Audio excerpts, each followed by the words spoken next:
సీనియర్లకు సై అంటున్నారు యంగ్ హీరోయిన్లు. కొత్తగా లిస్ట్ లో చేరింది శృతి హాసన్. మొన్నటి వరకు అనుష్క, ఆ తర్వాత తమన్నా, ఇప్పుడు శృతి హాసన్ సీనియర్ల సరసన మెరిసేందుకు సై అంది. లిస్ట్ లోకి లేటుగా పూజ హెగ్డే చేరబోతోంది.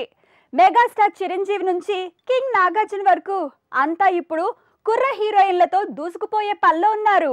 మెగాస్టార్ చిరంజీవి ఆచార్యలో తనకి జోడీగా మరోసారి కాజల్ కనిపించింది. స్పెషల్ సాంగ్ లో రెజీనా మెరిసింది.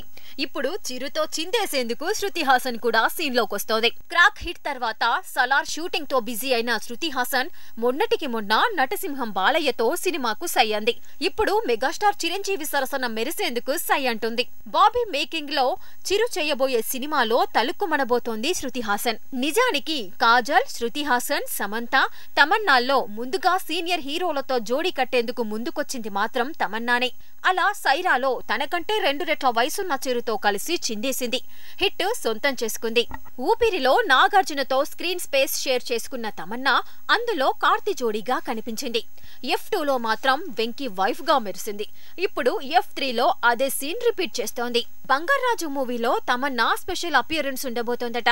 ఈ విషయాన్ని ఫిల్మ్ టీం రివీల్ చేయలేదు. కానీ సంక్రాంతికి సర్ప్రైజ్ అంటున్నారు. ఇక తమన్నా తర్వాత సీనియర్ హీరోలతో జోడీ కట్టే పనిలో ఉంది శృతి హాసన్. బాలయ్యతో పాటు చిరు ప్రాజెక్టుకి కూడా సై అన్న శృతి కింగ్ నాగార్జున మూవీలో కూడా మెరవబోతోందట. ది గోస్ట్ లో శృతి గెస్ట్ హీరోయిన్ గా కనిపించబోతోందట.